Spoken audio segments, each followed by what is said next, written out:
Disclaimer, this video is just my opinion. If you wish to voice your own opinion in the comment section below, please feel free to do so. Just know that you are expected to take up a polite tone, not to call anyone else's opinion wrong, unless in a joking manner, and if I catch you making fun of another viewer in my comment section below, your comment will be removed. Anyways, sit back and enjoy the show. Do you recognize one of the grandest ships that ever carried the British flag? It's great to be here for the opening of the Dudley Hippodrome. A theatrical landmark could disappear if plans to demolish it go ahead. Had a wonderful war record, sinking 2 enemy submarines and carrying thousands of troops in safety. They called her the Old Reliable. You know, it's been a while since my house has been torched by an angry mob. I know, let's create an Ugliest Ships Part 4.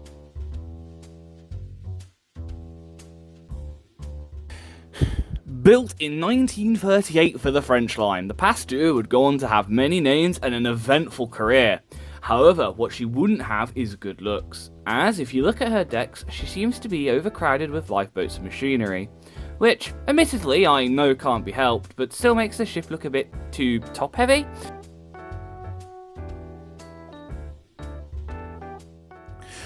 To be clear, when I say the Astoria, I am referring to her post-modernisation, okay? And not her pre-refit design, as that actually looks pretty cool. No, see, the Astoria is on this list because of one major design on her stern, and that is a large ducktail, which, yeah, let's be honest, looks absolutely awful. It completely ruins the beautiful shape that was her stern. Not to mention, okay, we've also got a very generic-ass cruise ship superstructure, which takes away any individuality that she had as the Stockholm, and I can't pronounce a German name because I'm not good at German.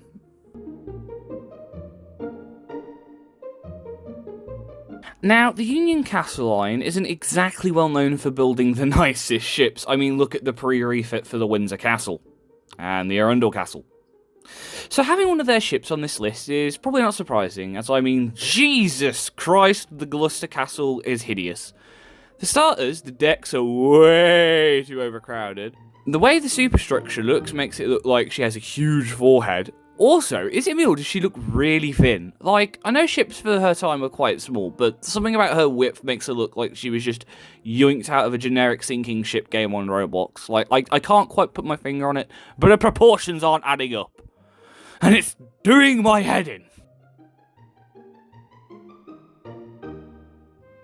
Speaking of Union Castle liners with proportions that look off, I present to you the Leesow Castle, a ship that, like the Gloucester Castle, looks way too thin and way too tall for a ship of her size, with a really ugly superstructure that makes it look like she has a huge forehead, which is probably going to be a recurring theme on this list, not to mention that god-awful bridge design. A quick 5-second summary of this entry would just be the word why. For example, why is there a massive gap between the bridge and the rest of the superstructure? Why are the windows facing directly into a wall? I mean, come on, that view must have been lame. Someone must have noticed that when they were designing her. Then again, I doubt people would have really noticed, considering that she grounded on her maiden voyage. Oops. This ship, like pretty much every ship made today, is an eyesore. With that big ugly box on top of a superstructure, that blob of pure white with nothing on it, the piece of weird superstructure that sticks out on her stern, and her tiny bow. No, seriously, look how small that is.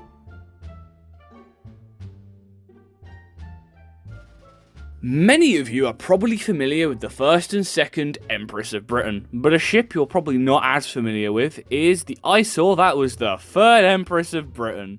A ship so ugly that it makes my eyes bleed when I look at it. And believe me, I own a mirror. I mean, just look at that stern. Why people thought this looked good, I don't know, as it just makes the back of the ship look like one big hideous blob. Not to mention the design of the bow with the god-awful structure in front of the bridge.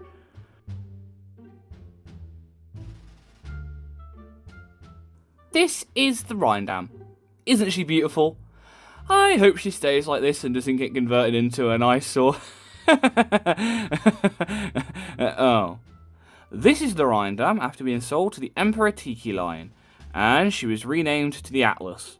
And all I can say is, how do you screw up the redesign of a ship this badly? Like, what is even the point of these weird-ass lines in the superstructure? Ugh.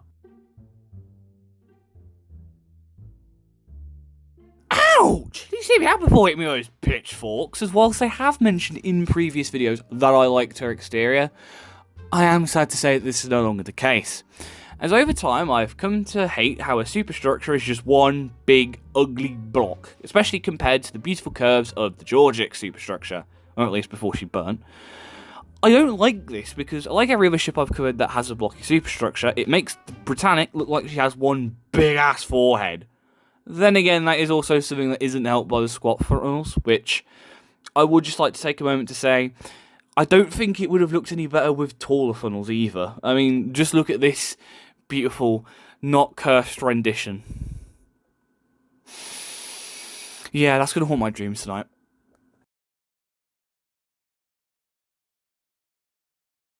Now, what I'm about to say is probably going to get me absolutely butchered in the comment section. But the only reason why this ship is on this list is because of those hideous funnels. Now, before you go, but Captain, it serves a purpose and is a very efficient design. I'm well aware. And no, I don't disagree. But this is the top 10 ugliest ships, not the top 10 most brilliant design choices that look hideous. Okay? So, I'm going to put it on this list. Okay? Just because it's efficient doesn't mean it isn't hideous. Yeah, that seems to have done it. Nothing beats the nice warm air of my house burning to the ground of all my earthly belongings.